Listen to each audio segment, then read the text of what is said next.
నుండి దేశవ్యాప్తంగా ఈరోజు ఎగ్జిబిషన్ గ్రౌండ్లో మన చేనేత పద్మశాలి వర్గానికి సంబంధించిన కార్యక్రమాన్ని నిర్వహించుకుంటున్నందుకు పలు ప్రాంతాల నుండి ఇక్కడికి చేసినటువంటి నా సోదరులకు, అక్కలకు, చెల్లెలకు, తమ్ముళ్లకు, అన్నలకు అందరికీ కూడా నేను ప్రేమతో హృదయపూర్వక నమస్కారాలు తెలియజేస్తున్నాను.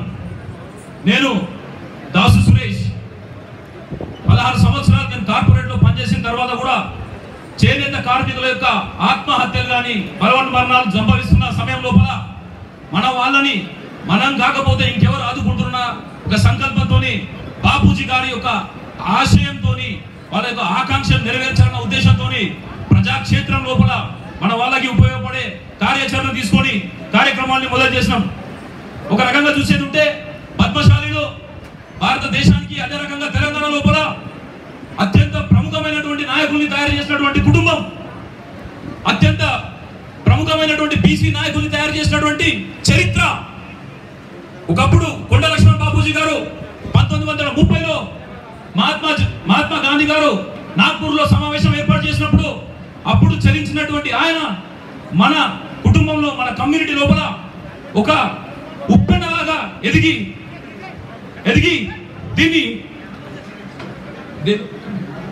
దాన్ని ఎదిగి ఎంతో ముందుకు తీసుకొచ్చి మన జాతికి గర్వకారణమైనటువంటి బాపూజీ గారిని ఆశయంగా, ఆదర్శంగా తీసుకొని మనం ముందుకు వెళ్లాల్సింది. ఒక రకంగా చూసేది ఉంటే మన కమ్యూనిటీ బలహీన వర్గాలకు సంబంధించినటువంటి అన్ని వర్గాల్లోకి వెళ్ళా పద్మశాలి వర్గానికి ముఖ్యమంత్రి అయ్యే అవకాశం వచ్చినా కూడా ఆత్మాభిమానానికి లోనై తృణప్రాయంగా వదిలేసినటువంటి గొప్ప కమ్యూనిటీ మన పద్మశాలి కమ్యూనిటీ అని చెప్పి తెలియజేస్తున్నాను. ఈరోజు చూస్తే అసెంబ్లీలో కానీ, పార్లమెంట్ లో కానీ, ఎమ్మెల్సీలో కానీ మనకు అవకాశం లేకుండా పోతుంది. ఈరోజు ఏం జరుగుతుంది? ఒకప్పుడు నిజాం పరిపాలన జరుగుతున్న క్రమంలో కూడా మన పద్మశాలి ముద్దుబిడ్డ కొండ లక్ష్మణ్ బాపూజీ గారు నిజాం సర్కార్ని ఎదిరించిన రోజు ప్రశ్నించే తత్వం ఈ కులంలో ఉంది, ప్రశ్నించే తత్వం ఈ జాతిలో ఉంది. ఎదుగుదలకు అవసరమైన అన్ని వనరులు కూడా ఈ జాతి లోపల, ఈ యొక్క కమ్యూనిటీలో ఉన్నాయని చెప్పేసి నేను మనస్ఫూర్తిగా విశ్వసిస్తూ మీ అందరికీ కూడా ఆ రకంగా మనం కార్యాచరణ చేసుకోవాల్సిన అవసరం ఉందని తెలియజేస్తున్నాను. అదే రకంగా ఇక్కడ కమ్యూనిటీ లోపల పదవులు శాశ్వతం కాదు, రాజకీయంగా కూడా ఎవరికి పదవులు శాశ్వతం కాదు. రాజకీయాలు డైనమిక్ గా మారుతుండే పరిస్థితి. మనం కూడా ఆ పరిస్థితులకు అనుగుణంగా మన వ్యూహాలను మార్చుకుంటూ మనం ముందుకెళ్లాల్సిన అవసరం ఎంతైనా ఉంది. అదే రకంగా చూస్తే ఇక్కడ మనందరం కూడా మన మహిళలను కానీ, మన యువకులను కానీ ఎంతో గౌరవించుకోవాల్సిన అవసరం ఉంది. మన వాళ్ళు వలసలకు పోయినా, భీమండి, సూరత్, సోలాపూర్కి వలసలకు పోయినా కూడా పిల్లల్ని చదివించుకుంటూ వాళ్ళందరినీ కూడా ఉన్నత స్థాయికి తీసుకొచ్చినటువంటి మన మహిళలు చాలా గొప్ప వాళ్ళని చెప్పేసి ఈ సందర్భంగా తెలియజేస్తూ వాళ్ళందరినీ కూడా గౌరవించి వాళ్ళందరికీ కూడా సమానమైనటువంటి అవకాశాలు ఏర్పాటు చేయాల్సిన బాధ్యత మన అందరి మీద ఉన్నదని కూడా ఈ సందర్భంగా నేను తెలియజేస్తున్నాను. అదే రకంగా ప్రభుత్వం నా మదిలో వచ్చినట్టు బ్రహ్మాండమైన ఆలోచన, పెట్టుబడి సాయం రైతుకు మాత్రమే కాకుండా నేతన్నకు కూడా పెట్టుబడి సాయం ఇవ్వాలనేది మన యొక్క ఆకాంక్ష. వాళ్ళందరికీ కూడా ఒక 30,000 రూపాయలు ఏ రకంగా అయితే దళితులకు కానీ, రైతులకు కానీ ప్రభుత్వం ఇవ్వడానికి సిద్ధంగా ఉందో అదే రకంగా మన నేతన్నలు కూడా ఆర్థికంగా బలపడాలంటే సాలీన 30,000 రూపాయలు వాళ్లకు పెట్టుబడి సాయంగా ప్రకటిస్తే బాగుంటుందని చెప్పేసి ప్రభుత్వానికి ఇంతకుముందే తెలియజేయడం జరిగింది. అదే రకంగా జియో ట్యాగింగ్ ఉన్నటువంటి ప్రతి కార్మికుడి అకౌంట్ లో కూడా 40% వాళ్ళు సబ్సిడీ ఇస్తా అన్నారు. వాళ్ళు పెట్టే పెట్టుబడి 20,000 రూపాయలు ఎవ్రీ మంత్ ఖర్చు. అందులో 40% అంటే 8,000 రూపాయలు జియో ట్యాగింగ్ ఉన్న ప్రతి ఒక్క చేనేత కార్మికుడు కూడా ఎటువంటి షరతులు లేకుండా బేషరతుగా వాళ్ళ అకౌంట్ లోపల దాన్ని జమ చేయాలని చెప్పి కూడా ఈ సందర్భంగా మనం తెలియజేస్తున్నాం. అదే రకంగా ఇప్పుడు మనం చూసేది ఉంటే మన వాళ్ళకు కూడా అందరికి కూడా అవకాశాలు కల్పించాలి. ప్రతి రాజకీయ పార్టీలో ఉన్న ప్రతి ఒక్కరు కూడా కలిసి మాట్లాడినారా? మాట్లాడతా లోపలే మీరు మాట్లాడలేదు.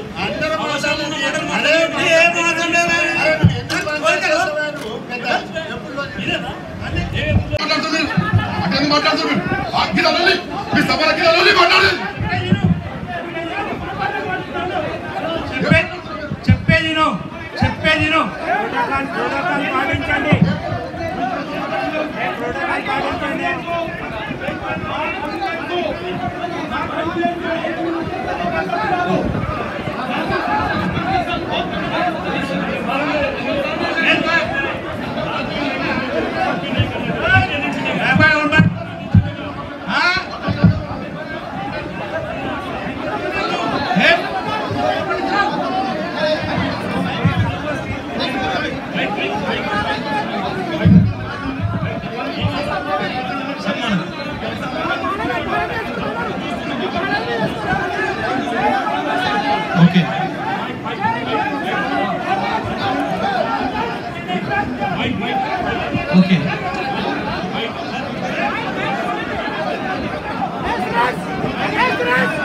ద్వార్ నాగేంద్ర గారు సన్మానం స్వీకరించడానికి కోరుతున్నాం.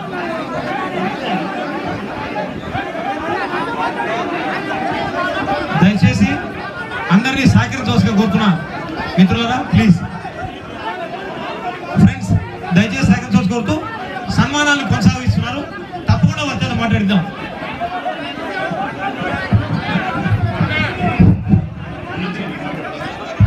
దయచేసి మిత్రులందరూ కూడా దయచేసి కూర్చోవాల్సిందిగా అన్నలందరికీ కూడా నేను దయచేసి విజ్ఞప్తి చేస్తున్నా. మీరు దయచేసి కూర్చోండి. 2 నిమిషాల లోపు నేను కంక్లూడ్ చేస్తాను. 2 నిమిషాల లోపు నేను కంక్లూడ్ చేస్తాను. అన్నలందరూ కూడా దయచేసి సురేష్ గారు ఒకటే కుటుంబం, మనం అంతా మనందరం కూడా ఒకటే కుటుంబం. దయచేసి మీరు అందరూ కూర్చోవాల్సిందిగా విజ్ఞప్తి సార్. నెక్స్ట్ కూడా కూర్చోవాల్సింది సోమయ్య గారు, మీరు అందరూ కూడా దయచేసి కూర్చోవాల్సింది విజ్ఞప్తి చేస్తున్నా. 2 నిమిషాలు నేను ముగించబోతున్నా. 2 నిమిషాలు ముగించబోతున్నా. గోనె సోమయ్య గారికి రావాల్సిన కోరుతున్నా. ఇక్కడ ప్రజాస్వామ్య వ్యవస్థలో అభిప్రాయాలు వేరే అయినా అంశాల వారీగా మనం అందరం కలిసి పనిచేయాల్సిన అవసరం ఉన్నది.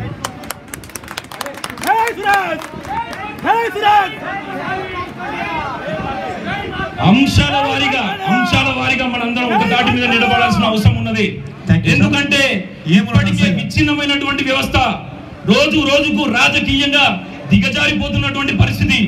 దీన్ని బాగుపరచాల్సిన బాధ్యత మన మీదనే ఉన్నది. ఈ యొక్క రథాన్ని మనమే మోయాలి. మన భుజస్కంధాల మీద మనం వేసుకొని దీన్ని ముందుకు తీసుకొని పోతేనే ఆ మార్కండేయుడు సంతోషిస్తాడు, అదే రకంగా ఆ శివుడు కూడా సంతోషిస్తాడని చెప్పేసి నేను సభాముఖంగా తెలియజేస్తున్నా. ఇది ఒక్కరిది కాదు, ప్రతి ఒక్కరి బాధ్యత. మహిళలను మనం గౌరవించుకోవాలి, యువకులను గౌరవించుకోవాల్సిన అవసరం ఉన్నది. వాళ్ళను కూడా వాళ్ళ శక్తి సామర్థ్యాలను కూడా మనం కలుపుకొని పోవాల్సిన అవసరం ఉన్నది. మన లోపల ఉన్నటువంటి శక్తి సామర్థ్యాలు అమోఘం. మనము బయటి వైపు చూడాల్సిన అవసరమే లేదు.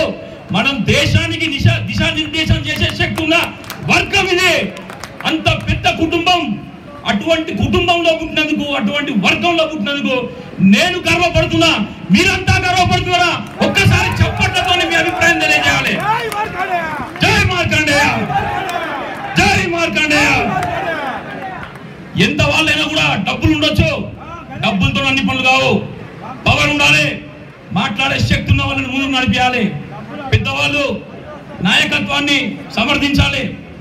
అదే రకంగా ఎన్నో సమస్యలు ఉన్నాయి. చేనేత కార్మికుల సమస్యలు ఉన్నాయి, చేనేత వృత్తిని వదిలేసిన వాళ్ళ సమస్యలు ఉన్నాయి, ఆర్థికంగా ఇబ్బందులు పడుతున్న వాళ్ళ సమస్యలు ఉన్నాయి, ఆత్మహత్యలు చేసుకుంటున్న వాళ్ళ సమస్యలు ఉన్నాయి, పిల్లల సమస్యలు ఉన్నాయి, విద్యార్థుల సమస్యలు ఉన్నాయి, రాజకీయ నాయకుల సమస్యలు కూడా ఉన్నాయి. రాజకీయ నాయకులు మన సమస్యలు తీర్చాల్సిన సందర్భంలో ఈ రోజు మన అనిశ్చితితోని వాళ్ళే వాళ్ళ పార్టీల సమస్యలు ఎదుర్కొంటున్నటువంటి సందర్భం. దీన్ని మార్చాల్సిన అవసరం మన అందరికీ ఉందా లేదా అని ఒకసారి నేను సభాముఖంగా కూడా మీ అందరిని నేను అడుగుతున్నా. ప్రశ్నించడం తప్పేం కాదు, అడగండి అమ్మ కూడా అన్నం పెట్టది. ఒక చిన్న విషయం, మనకు వర్షం పడి నీళ్లు కాళ్ళ దగ్గరికి వచ్చినప్పుడు జాగ్రత్త పడాలి. అదే నీళ్లు మోకాళ్ళ వరకు వచ్చేది ఉంటే వెంటనే చెల్లించాలి.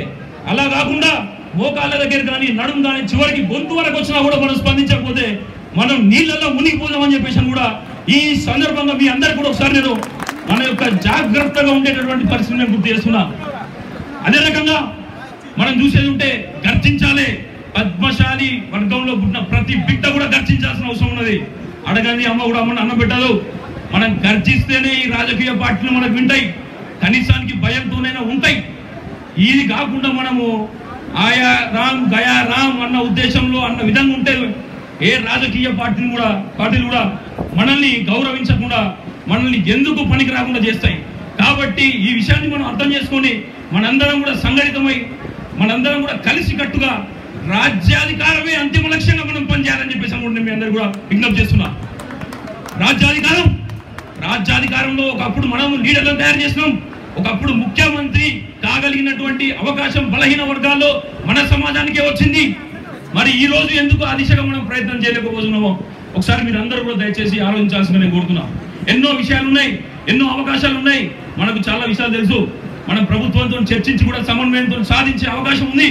కాబట్టి ఈ రోజు మన పెద్దలు ఎవరైతే ఉన్నారో అఖిల భారత పద్మశాలి సంఘానికి సంబంధించినటువంటి నాయకులు కానీ రాష్ట్ర నాయకులు కూడా అందరూ కూడా ఒక తాటి మీదకి వచ్చి ఇది ఒకరి కోసం కాదు, ఒకరింటి కోసం కాదు, మన సమాజం కోసం కష్టపడాల్సిన అవసరం బాధ్యత మనకు ఉన్నదని చెప్పి కూడా నేను సందర్భంగా తెలియజేస్తున్నా.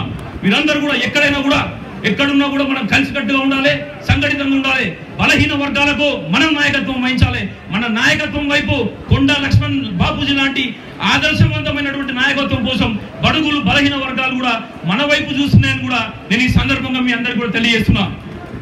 మనం నాయకత్వం దిశానిర్దేశం చేయగలిగే శక్తి మనలో ఉంది, సత్తా మనలో ఉంది అని నేను 100% విశ్వసిస్తున్నా. ఇక్కడ మీరంతా కూడా విశ్వసించేది ఉంటే ఒక్కసారి చప్పట్లతోని మీ యొక్క అభిప్రాయం తెలియాల్సింది నేను కోరుతున్నాను.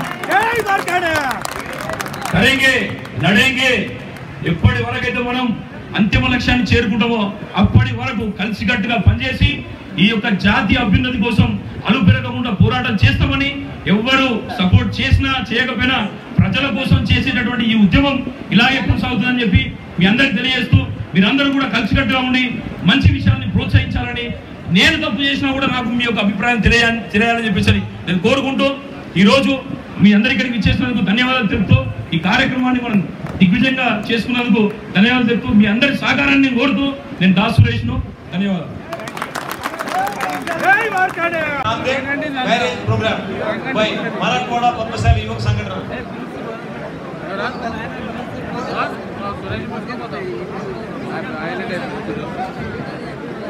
मराठवाड़ा पद्मशाली युवक संगठन से ओर से नांदेड़ पे 7 मई 2019 को शादी का विवाह हम आयोजित किया गया है। तो जो भी यहाँ के तेलंगाना आंध्र प्रदेश यहाँ के ही लोग आए, अगर शादी जुड़ गए गरीब है और हमारे गांव मेला में शादी करने के लिए इच्छुक है तो हमारी तरफ तुम नोंदनी कर सकते हैं। और हम नांदेड़ में आप सभी लोगों को हम शादी बनाने के दिन हमारे युवक संगठन तैयार है। 1 से 1 शादियां बनाने का हम तय किया गया है। तो आप सभी को मैं विनती करता हूं कि हमारे शादी बनाने के जो इच्छुक है आप हम नांदेड़ पे नोंदनी करके शादी बना सकते हैं। और 13 अप्रैल को हमारे पुणे में वधू और परिचय मेला आयोजित किया गया है साप्ताहिक पद्म रेखा की ओर से। वो वधू और परिचय मेला के लिए आप लोग आ सकते हैं। तो आप सभी को मैं विनती करता हूँ, पुणे और नांदेड़ का जो कार्यक्रम है मराठवाड़ा पद्मशाली युवक संगठन, वो हमारे युवक